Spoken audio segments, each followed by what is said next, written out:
18 भगवान बलराम द्वारा प्रलंबासुर का वध। इस अध्याय में प्रलंबासुर के मारे जाने का वर्णन हुआ है।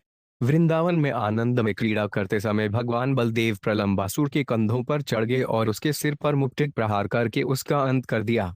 कृष्ण तथा बलराम की लीला भूमि वृंदावन ग्रीष्म काल में भी वसंत ऋतु के सभी गुणों से सजित रहती थी।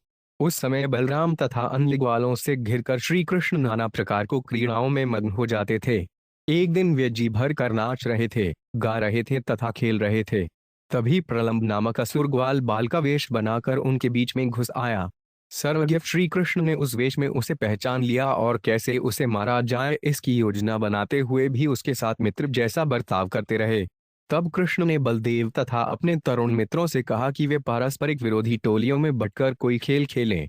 कृष्ण तथा बलराम ने अगुवाई करते हुए बालकों को दो टोलियों में बांट दिया और यह तय किया जो खेल में हारेगा वह जीतने वाले को अपने कंधों पर उठाएगा। इस तरह जब बलराम की टोली के सदस्य श्रीदामा तथा वृषभ जीत गए तो कृष्ण तथा उनकी टोली के एक और बालक ने उन सबों को अपने कंधों पर चढ़ाया। प्रलंबासुर ने सोचा कि अजय कृष्ण से टक्कर लेना मुश्किल होगा, वह बलराम से भिड़ गया और हार गया। उसने बलराम को अपनी पीठ पर चढ़ा लिया और तेजी से ले जाने लगा, किंतु बलराम सुमेरु पर्वत के समान भारी हो गए और उन्हें ले जाने में असमर्थ होने के कारण उस असुर ने अपना असली रूप प्रचंड किया। जब बलराम ने उसके भयानक रूप को देखा तो उन्होंने अपनी मुष्टिका से उसके सिर पर घोर प्रहार किया। इस प्रहार से असुर का सिर उसी प्रकार विदीर्ण हो गया जिस प्रकार इंद्र के वज्र से पर्वत चूर चूर हो जाते हैं। वह असुर बारंबार रक्तवमन करता हुआ भूमि पर गिर पड़ा। जब ग्वाल बालों ने बलराम को वापस आते देखा तो उन्होंने बधाइयां दी और प्रसन्नतापूर्वक उनका आलिंगन किया तथा देवताओं ने स्वर्ग से पुष्प वर्षा करते हुए उनका यशोगान किया। श्री शुक्वाचत कृष्ण परिवृतो ज्ञातिभिमुक्तात्म भी अनुगीयमानो यविशत्रुजम गोकुल मंडितम। 1 सुखदेव गोस्वामी ने कहा, अपने आनंद विभोर साथियों से घिरे हुए जो निरंतर उनके यश का गान कर रहे थे, श्री कृष्ण ब्रजग्राम में प्रविष्ट हुए जो गौओं के झुंडों से मंडित था। भजे विक्रीडतोर एवं गोपाल छठ ममाया ग्रीष्मो नामर्तुर्भवत नाति प्रियाक्षरीणाम। 2 जब कृष्ण तथा बलराम इस तरह से सामान्य ग्वाल बालों के वेश में वृंदावन में जीवन का आनंद ले रहे थे तो शनैः शनैः ग्रीष्म ऋतु आ गई। यह ऋतु देहधारियों को अधिक सुहावनी नहीं लगती। तात्पर्य: श्रील प्रभुपाद ने भगवान श्री कृष्ण भाग 1 अध्याय 18 में इस प्रकार टीका की है। भारत में ग्रीष्म ऋतु का अधिक स्वागत नहीं होता क्योंकि गर्मी बहुत पड़ती है, किंतु वृंदावन में हर व्यक्ति प्रसन्न था क्योंकि ग्रीष्म बसंत के समान लग रही थी। सचवृंदावन गुणैर वसंतिब लक्षित यत्रास्ते भगवा साक्षात् रामेण सह केशवे। 3 फिर भी चूंकि साक्षात भगवान कृष्ण बलराम सहित वृंदावन में रह रहे थे अतएव ग्रीष्म ऋतु वसंत के गुण प्रकट कर रही थी। वृंदावन की भूमि के ऐसे हैं गुण: यत्र निर्झर निर्हाद निवृतस्वंझलिकम शजश्च तच्छीक्रजीषदूमंडलमणितम। 4 वृंदावन में झरनों की तीव्र ध्वनि से झींगुरों की झंकार छिप गई और उन झरनों की फुहार से निरंतर नम रहते हुए वृक्षों के समूहों ने संपूर्ण क्षेत्र को मणिमृत कर दिया। तात्पर्य: इस श्लोक में तथा अगले 3 श्लोकों में वृंदावन में ग्रीष्म ऋतु में भी वसंत के लक्षण प्रकट होने का वर्णन हुआ है। सरित सरह प्रसरवनोर्मे वायुना कहलार्कैनोत्पल रेनहारिणा न विद्यते यत्र वनौक्सादवो निदाघवहनियर्भवो उतिषाद वले। 5 सरोवरों की लहरों तथा बहती हुई नदियों का स्पर्श करती हुई अनेक प्रकार के कमलों तथा कमलिनियों के परागकण अपने साथ लेती हुई वायु संपूर्ण वृंदावन को शीतल बनाती थी। इस तरह वहां के निवासियों को ग्रीष्म की जलती धूप तथा मौसमी दावाग्नियों से उत्पन्न गर्मी से कष्ट नहीं उठाना पड़ता था। निसंदेह वृंदावन ताजी हरी भरी घास से भरा पूरा था। अगाधोनि तटों में बेवत पुरीष्या पुलिनय समन्ततः न यत्र चंडा शुक्रा विशोलवृणा भुवोरुपैशाद्रलितां च गृहीत। 6 गहरी नदियां अपनी उठती लहरों से अपने तटों को तर करके उन्हें गीला तथा दलदला बना देती थीं। इस तरह विष की तरह विकराल सूर्य की किरणें न तो पृथ्वी के रुपए को उड़ा पाती न इसकी हरी घास को सुखा पाती। वन कुसुमिता न श्रीमनदचित्रमृगधिजम गायन मयूर भ्रमरान कूजत कोकिल सारसम। 7 फूलों से वृंदावन बड़े ही सुंदर ढंग से सजा हुआ था और नाना प्रकार के पशु तथा पक्षी अपनी ध्वनि से उसे पूरित कर रहे थे। मोर तथा भौरे गा रहे थे और कोयल तथा सारस कुहू कुहू कर रहे थे। क्रीडिष्यमाणस्तत् कृष्णो भगवान बल संयुतः वेणु विरण्यन गोपे गौंथने सवनव्रियोतोड़ विशत।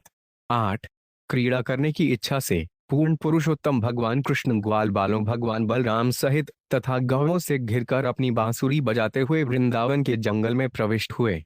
प्रवाल्बरहस्तब्ध श्रद्धातु कृत भूषणा रामकृष्णाद्यो गोपाननुत्तरयुधुर्जगो नौ कोमपलों, मोरपंखों, मालाओं, फूल की कलियों के गुच्छों तथा रंग बिरंगे खनिज पदार्थों से अपने आप को सजाकर बलराम कृष्ण तथा उनके ग्वाल मित्र नाचने लगे, कुश्ती लड़ने तथा गाने लगे। कृष्ण से नृत्यतः केचि जगु केचिद् वाद्यन वेणुपाणित लय श्रुण प्रशंसुधा प्रे। 10। जब कृष्ण नाचने लगे तो कुछ बालक गाकर और कुछ बांसुरी, हाथ के मंजीरे तथा भैंसों के सींग बजा बजाकर उनका साथ देने लगे तथा कुछ अन्य बालक उनके नाच की प्रशंसा करने लगे। तात्पर्य: श्री कृष्ण को प्रोत्साहन देने की इच्छा से कुछ ग्वाल बालों ने उनके नाच की खुलकर प्रशंसा की। गोप जाति प्रतिचन्ना देवा गोपाल रूपिणो इंदिरे कृष्ण रामोचरनटा इब्नटन्नुप। 11। हे राजन, देवताओं ने गोप जाति के सदस्यों का वेश बनाया और जिस तरह नाटक के नर्तक दूसरे नर्तक की प्रशंसा करते हैं उसी तरह उन्होंने ग्वाल बालों के रूप में प्रकट हुए कृष्ण तथा बलराम की पूजा की। ब्रह्मणैर लड्डू ने क्षिप्रास्फोट न विकर्षण है चिक्रीद तुर्नियुधेन का पक्षद्रोक्वचित। 12। कृष्ण तथा बलराम चक्र काटते, कूदते, फेंकते, थपथपाते तथा लड़ते भिड़ते हुए अपने ग्वाल सखाओं के साथ खेलने लगे। कभी कभी कृष्ण तथा बलराम बालकों के सिरों की चुट्टियां खींच लेते थे। तात्पर्य: आचार्यों ने इस श्लोक की व्याख्या इस प्रकार की है। भ्रमण शब्द बताता है कि बालक मशीनों का अनुकरण करते हुए कभी कभी तब तक चक्कर लगाते जब तक घुमरी नहीं आने लगती थी। कभी कभी वे कूदते लंगने। क्षिप शब्द बतलाता है कि वे कभी कभी गेंद या पत्थर जैसी वस्तु फेंकते और कभी कभी वे एक दूसरे को अपनी भुजाओं में जकड़कर दूर पटक देते। आस्फोटन का अर्थ है कि वे एक दूसरे के कंधे थपथपाते या पीठ ठोंकते। विकर्षण शब्द सूचित करता है कि खेल खेल में वे एक दूसरे को घसीटते थे। नियुधेन शब्द ताल ठोंक कर कुश्ती लड़ने तथा अन्य प्रकार को मैत्रीपूर्ण लड़ाई करने को सूचित करता है। काक पक्षद्रोह का अर्थ है कि कभी कभी कृष्ण तथा बलराम खेल खेल में अन्य बालकों की चुट्टियां पकड़कर खींच लेते थे। क्वचित्रित्वत् सुचानेषु गायकवाद कौ स्वयं शशन सतुर महाराज साधु साध्वितिवादीन। और 13। हे राजनु, जब अन्य बालक नाचते होते तो कृष्ण तथा बलराम कभी कभी गीत तथा वाद्य संगीत से उनका साथ देते और कभी कभी वे दोनों बहुत अच्छा कहकर लड़कों की प्रशंसा करते थे। क्वचिद विल्वय क्वचित कुम्मे कवचामलकमुष्टि भी अस्पृश्य नेत्र बंधादेह क्वनिन मृगया। 14। ग्वाल बाल कभी बिल्व या कुंभ फलों से खेलते और कभी मुट्ठी में आमलक फलों को लेकर खेलते। कभी वे एक दूसरे को छूने का या आंख मिचौनी के समय किसी को पहचाने का खेल खेलते तो कभी वे पशुओं तथा पक्षियों की नकल उतारते। तात्पर्य: श्रील सनातन गोस्वामी व्याख्या करते हैं कि आदय शब्द एक दूसरे का पीछा करने तथा पुल बनाने जैसे खेलों का संकेत करता है। दोपहर में जब कृष्ण विश्राम करते होते तो एक अन्य लीला होती थी। पास से गीत गाती तरुण गोपिकाएं गुजरती तो कृष्ण के मित्र उनसे दूध का भाव पूछने का बहाना करते। तब ये लड़के उनका दही तथा अन्य वस्तुएं चुरा लेते और भाग जाते। कृष्ण, बलराम तथा उनके मित्र नावों द्वारा नदी पार करने का भी खेल खेला करते थे। श्रील विश्वनाथ चक्रवर्ती इसके आगे व्याख्या करते हैं कि कुछ बालक फलों को हवा में उछालकर दूसरे फलों को फेंककर उन्हें मारने का खेल खेलते। नेत्रबंद ऐसे खेल का सूचक है जिसमें एक लड़का आंख मूंदे हुए बालक के पीछे से आकर उसकी आंखों पर अपनी हथेली रखता था। तब उसकी हथेली को छूकर ही आंख मूंदे लड़के को बतलाना पड़ता कि वह कौन है। ऐसे सभी खेलों में लड़के दांव लगाते थे जिससे जीतने वाले को इनाम में वंशी या छड़ी देनी पड़ती। कभी कभी लड़के जंगली जानवरों के लड़ने की विधियों को नकल उतारते और कभी पक्षियों की तरह ची ची करते। क्वचित दूर प्लाव्य विविधेर उपहास कह कदाचित से अंदोले क्या कर दिचिनोपचरेष्टया। 15। कभी कभी वे मेढकों की तरह फुदक फुदक कर चलते, कभी तरह तरह के हास परिहास करते, कभी झूले में झूलते और कभी राजाओं की नकल उतारते। तात्पर्य: श्रील विश्वनाथ चक्रवर्ती ठाकुर ने नृश्चेष्टया शब्द की व्याख्या इस प्रकार की है। वृंदावन में एक स्थान था जहां पर यमुना को पार करने वालों को थोड़ा सा कर देना पड़ता था। कभी कभी ग्वाल बाल इस स्थान पर एकत्र होकर वृंदावन की तरुण गोपियों को नदी पार करने से पहले कर देने के लिए बाध्य करते। ऐसे कार्य हंसी मजाक से भरे होते थे। एवं पौलोकपिधा भी क्रीडाभिश्रेतुर्ने नद्यद्विद्रुकणानिनिक्षुजसेरशसूच। 16। इस तरह से कृष्ण तथा बलराम वृंदावन की नदियों, पर्वतों, घाटियों, कुंजों, वृक्षों तथा सरोवरों के बीच घूमते हुए सभी प्रकार के प्रसिद्ध खेल खेलते रहते। पशु श्वारितोग पैस्तदुने रामकृष्णयो गोप्रूपी प्रलंबो पांच गाद सुरस्तजी हीर्षव्या 97। इस तरह जब उस वृंदावन के जंगल में राम कृष्ण तथा उनके गुहाल में गौवें चरा रहे थे तो प्रलंब नामक असुर उनके बीच में घुस आया। कृष्ण तथा बलराम का हरण करने के इरादे से उसने ग्वाल बाल का वेश बना लिया था। तात्पर्य: कृष्ण तथा बलराम द्वारा सामान्य बालकों की तरह कार्य करने का वर्णन करने के बाद अब शुकदेव गोस्वामी भगवान की ऐसी दिव्य लीला का उद्घाटन करने जा रहे हैं जो मानव कार्यों की सीमा से परे है। श्रील विश्वनाथ चक्रवर्ती ठाकुर के अनुसार प्रलंबासुर ने उस बालक विशेष का वेश धारण किया था जो उस दिन किसी कार्यवश अपने घर पर ही रह गया था। तब विद्वान परिदाशाहो भगवान सर्वदर्शन अन्वमोदत तत्सख्य वर्ग तस्य विचिंतयन। 18। चूंकि दशाई वंश में उत्पन्न भगवान श्री कृष्ण सब कुछ देखते हैं अतएव वे जान गए कि वे असुर कौन है। फिर भी भगवान ने ऐसा दिखावा किया जैसे कि वे उसे अपना मित्र मान चुके हों जबकि वे गंभीरतापूर्वक यह विचार कर रहे थे कि उसको कैसे मारा जाए। तत्रोपा हुए गोपालान कृष्ण प्रविहारवित है गोपावीर श्यामोदुंद ठी भूय यथायथम। 19। तब समस्त क्रीड़ाओं के ज्ञाता कृष्ण ने सारे ग्वाल बालों को बुलाया और उनसे इस प्रकार कहा, हे ग्वाल बालो, अब चलो खेलें। हम अपने आप को दो समान टोलियों में बांट लें। तात्पर्य: यथायुथ शब्द का अर्थ यह है कि कृष्ण ने संदेह चाहते थे कि दोनों टोलियां एक समान हों जिससे खेल अच्छा हो सके। खेल का आनंद लूटने के साथ ही इस खेल का उद्देश्य अलंबासुर को मारना था। तन चक्र परिवृदौ गोपाराम जनार्दनौ कृष्णस्झूठवेन केचिदा सत्रमस्य चापरे। 20। ग्वाल बालों ने कृष्ण तथा बलराम को दोनों टोलियों का अगुआ नायक चुन लिया। कुछ बालक कृष्ण की ओर थे और कुछ बलराम के साथ थे। आचेरुर्विविधा क्रीडा वाह विवाह कलक्षणा अनारोहंती जेतारो वहंती पराजिता। 29। बालकों ने तरह तरह के खेल खेले जिनमें पीठ पर चढ़ना तथा उठाना जैसे खेल होते हैं। इन खेलों में जीतने वाले हार जाने वालों की पीठ पर चढ़ते हैं और हारने वाले उन्हें अपनी पीठ पर चढ़ाते हैं। तात्पर्य: श्रील सनातन गोस्वामी ने विष्णु पुराण 5 सितंबर 12 से निम्नलिखित श्लोक इस संदर्भ में उद्धृत किया है। हरिणक्रीडन नाम बालक्रीडन तत् प्रकीर्ता हिते सर्विंदुविदो युगप दुत्पतन। इसके बाद उन्होंने बालकों का खेल खेला जो हरिणा क्रीडनम कहलाता है, जिसमें प्रत्येक बालक विपक्ष से अपनी जोड़ी बनाता है और सारे बालक एक साथ अपने अपने प्रतिद्वंदी पर धावा बोलते हैं। वहन तो वाह ममानाश्वचार्यंतश्नगोदनम भांडीरक नाम वर जगमु कृष्ण पुरोगमा। 22। इस तरह एक दूसरे पर चढ़ते और चढ़ाते हुए और साथ ही गौवें चराते सारे बालक कृष्ण के पीछे पीछे भांडीरक नामक बरगद के पेड़ तक गए। तात्पर्य: श्रील सनातन गोस्वामी ने श्री हरिवंश विष्णु पर्व 15.18 से 22 से निम्नलिखित श्लोक उद्धृत किए हैं जिनमें वटवृक्ष का वर्णन हुआ है। दर्दश विशुलोदिग्र शाखिमान शाखिन अवरम स्थित धरुण्या मेघाब ने बिरदल सजे ज्ञानाधो छिताकार पर्वगा भोगधारिणम नील न चित्राजुबरुणश सोवित बाहुभी खग फल प्रवालेश घने सदृचापधनुपमक भवनाकारवित्पम लता पुष्प सुमंडितय विज्ञाल्युलावनत पावनम बोधारिणम आधिपत्यमेवानेश तस्य देशस्य शाखिनाय कुर्वाणं शुभकर्माणं निरावर्षम नाथपम यग्रोध परवाग्रार्भांडीहम नापनामत। उन्होंने सबसे बड़ा उस वृक्ष को देखा जिसमें अनेक लंबी लंबी शाखाएं थीं। अपनी घनी पत्तियों के आच्छादन से वे ऐसा लगता था मानो पृथ्वी पर कोई बादल बैठा हो। इसका स्वरूप इतना विराट था कि यह आधे आकाश को ढके हुए पर्वत के समान लग रहा था। उस विशाल वृक्ष में नीले पंख वाले अनेक सुंदर पक्षी आते थे जिससे यह वृक्ष अपने सघन फलों तथा पत्तियों के कारण उस बादल के समान प्रतीत होता था जिसमें इंद्रधनुष उगा हो या कोई घर हो जिसे लताओं तथा पुष्पों से सजाया गया हो। इसकी चौड़ी जड़ें नीचे की ओर फैल रही थीं और यह अपने ऊपर पवित्र बादलों को धारण किए हुए था। वह वटवृक्ष आसपास के अन्य वृक्षों का स्वामी तुल्य था क्योंकि यह वर्षा तथा धूप को दूर रखने का सर्वमंगलमय कार्य करता था। यह यज्ञरोध जिसका नाम भांडीर था एक विशाल पर्वत की चोटी जैसा लगता था। राम सड्डूठिनो यह श्रीदाम वृषभादय क्रीडाया जैन स्थान स्थानु कृष्णाद्य नृप तेज।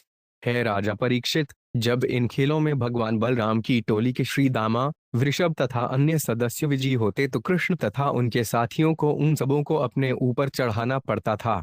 उभय कृष्ण भगवान श्रीदामान पराजित वृषभ भगसेनस्तु प्रलंबोरोहिणी सुतम। 24।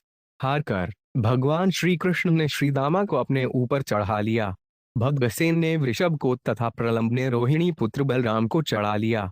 तात्पर्य: कोई यह प्रश्न कर सकता है कि भगवान को उनके मित्र किस तरह हरा सकते हैं। इसका उत्तर यह है कि ईश्वर अपने मूल रूप में अत्यंत खिलाड़ी प्रकृति के होते हैं और कभी कभी अपने प्रिय मित्रों की इच्छा या बल के समक्ष झुककर आनंद लेते हैं। कभी कभी पिता अपने छोटे से प्रिय पुत्र द्वारा प्रहार किए जाने पर खेल खेल में जमीन पर गिर पड़ता है। स्नेह भरे इन कार्यों से सारे लोगों को आनंद प्राप्त होता है। इस तरह श्री रामा अपने प्रिय मित्र श्री कृष्ण को, जो यूं तो पूर्ण पुरुषोत्तम भगवान थे, प्रसन्न करने के लिए उनके कंधों पर चढ़ने के लिए राजी हो गए। अविषट्मयमान है कृष्णम दानव पूर्व वहेंद्र उत्तन प्रागाद्वरोहन तह परम। 275। भगवान कृष्ण को दुर्दम सोचकर वे जाना आना असुर प्रलंब बलराम को तेजी से उस स्थान से बहुत आगे ले गया जहां उतारना निश्चित किया गया था। तात्पर्य: प्रलंब बलराम को भगवान कृष्ण को नजर से दूर ले जाना चाहता था जिससे वे उन पर वार कर सके। तमुद्देहेंद्र अनिद्रेंद्र गौरवन महासुरो विक्तर्यो निजवो स आस्थित पुरट प्रीछदो बबौतड्डिदुमनुडूप्ते वाडिवाम बुद्ध। 26। जब वह महान असुर बलराम को लिए जा रहा था तो वे विशाल सुमेरु पर्वत की तरह भारी हो गए जिससे प्रलंब को अपना गति धीमी करनी पड़ी। इसके बाद उसने अपना असली रूप धारण किया। तेजमय शरीर जो सुनहरे आभूषणों से ढका था और उस बादल के समान लग रहा था जिसमें बिजली चमक रही हो और जो अपने साथ चंद्रमा लिए जा रहा हो। तात्पर्य: यहाँ पर प्रलंबासुर की उपमा बादल से, उसके सुनहरे आभूषणों की उपमा बादल के भीतर चमकने वाली बिजली से तथा बलराम की उपमा बादल के भीतर चमक रहे चंद्रमा से दी गई है। महान असुर अपनी योग शक्ति से अनेक रूप धारण कर सकते हैं, किंतु जब भगवान को आध्यात्मिक शक्ति उनकी शक्ति को कम कर देती है तो उन्हें अपना कृत्रिम रूप त्याग कर असली आसुरी शरीर धारण करना पड़ता है। भगवान बलराम सहस्रा विशाल पर्वत के समान भारी हो गए जिससे वे असुर उन्हें अपने कंधों पर ऊंचे चढ़ाकर नहीं ले जा सका। निरीक्षे तद्पुरलमंबरे चरथ प्रदीप्त ध्रुकुट्टी तटोग्रद्रिंकम ज्वल शिखन कटका किरीट कुंडल त्विषाधुतां हलधर ईशदत रसत। 27। जब हलधर भगवान बलराम ने आकाश में विचरण करते हुए उस असुर की जलती हुई आंखें, अग्नि सदृश बाल, भौहों तक उठे भयानक दांत तथा उसके बाजूबंदों, मुकुट तथा कुंडलों से उत्पन्न आश्चर्यजनक तेज युक्त विराट शरीर को देखा तो वे कुछ कुछ भयभीत से हो गए। तात्पर्य: श्रील सनातन गोस्वामी ने भगवान बलदेव के तथाकथित भय की व्याख्या इस प्रकार को है: बलराम एक सामान्य ग्वाल बाल के रूप में क्रीड़ा कर रहे थे, अतएव इस लीला भाव को बनाए रखने के लिए वे असुर के भयानक शरीर से कुछ कुछ विचलित हो गए। दूसरे यह कि वे असुर कृष्ण के ग्वाल मित्र के रूप में प्रकट हुआ था और कृष्ण ने उसे मित्र मान लिया था, अतएव बलदेव उसको जान से मारने में हिचकिचा रहे थे। बलराम की चिंता का एक कारण यह भी हो सकता था कि यह वास्तव में ग्वाल बाल के वेश में असुर था, तो हो सकता है कि उसी क्षण ऐसा ही कोई दूसरा असुर कृष्ण पर भी आक्रमण कर रहा हो। इस तरह सर्वज्ञ तथा सर्वशक्तिमान भगवान बलदेव ने भयावत ने प्रलंबासुर के समक्ष कुछ कुछ शिथिल होने की लीला प्रकट की। अधाग्तस्पृतिर्भयोरिपुबलो विहाय सार्थमिव हरन्तमात्मने रुषाः न शीर्षि हड्डिन मुक्तिना सुराधिपो गिरमिवज्धमनसा। 28। वास्तविक स्थिति का स्मरण करते हुए निर्भीक बलराम की समझ में आ गया कि यह असुर मेरा अपहरण करके मुझे मेरे साथियों से दूर ले जाने का प्रयास कर रहा है। तब वे क्रुद्ध हो उठे और उन्होंने असुर के सिर पर अपनी कठोर मुट्ठी से उसी तरह प्रहार किया जिस प्रकार देवताओं के राजा इंद्र अपने वज्र से पर्वत पर प्रहार करते हैं। तात्पर्य: भगवान बलराम की बलिष्ठ मुट्ठी असुर के सिर पर ऐसे पड़ी कि उसके टुकड़े टुकड़े हो गए, जिस तरह विशाल वज्रपात से पर्वत चूर चूर हो जाता है। विहाय सार्थम इव पद का संधि विच्छेद विहाय सा अर्थम जब के रूप में भी किया जा सकता है, जिसका अर्थ होगा कि वह असुर विहायस अर्थात आकाश के विराट पथ पर बलराम को ले जाने के उद्देश्य से उड़ रहा था, कयों कि वे ही उसके अर्थम अर्थात खोज की वस्तु थे। साहतः सप्रति विशीर्ण मस्तको मुखाद्रमनुद्धिर्मत्पस्मृत उसुर है महारवन व्यसुरपत्तत् समीर्यन गिरेर्य था मगवता युधा होता है। 29। बलराम की मुट्ठी के प्रहार से प्रलंब का सिर तुरंत ही फट गया। वह मुख से रक्त उगलने लगा और बेहोश हो गया। तत्पश्चात वह निष्प्राण होकर पृथ्वी पर भीषण धमाके के साथ ऐसे गिर पड़ा मानो इंद्र द्वारा विनष्ट कोई पर्वत हो। इरिष्ठा प्रलंब निहता बलेन बलशालिना गोपा सुविस्मिता आसन साधु साध्वित्तिवादीन। 30। ग्वाल बाल यह देखकर अत्यंत चकित थे कि बलशाली बलराम ने किस तरह प्रलंबासुर को मार डाला और वे सभी बहुत खूब कहकर चिल्ला उठे। आशिषो 5 विगृणन्तस्तां प्रशंसुस्तदर्हणं प्रेतमागतमिवालेड्य प्रेम विलचेतस। 31। उन्होंने बलराम को खूब आशीर्वाद दिया और सभी तरह की प्रशंसा के पात्र होने के कारण उनकी खूब प्रशंसा की। उनके मन प्रेम से विभोर हो उठे और उन्होंने उनका इस प्रकार आलिंगन किया मानो वे मरकर लौटे हों। पापे प्रलंबिनिहिते देवा परम निर्वृता अभ्यवर्षन् बुलन्माले शशंसु साधु साध्विति। 32। पापी प्रलंबासुर के मारे जाने पर देवता अत्यंत प्रसन्न हुए और उन्होंने बलराम पर फूल मालाओं की वर्षा की। उन्होंने उनके उत्तम कार्य की प्रशंसा की। इस प्रकार श्रीमद् भागवत के 10वें स्कंद के अंतर्गत बलराम द्वार प्रलंबासुर का वध नामक 18वें अध्याय के श्री श्रीपद एसी भवित वेदांत स्वामी प्रभुपाद के विनीत सेवकों द्वारा रचित तात्पर्य पूर्ण हुए।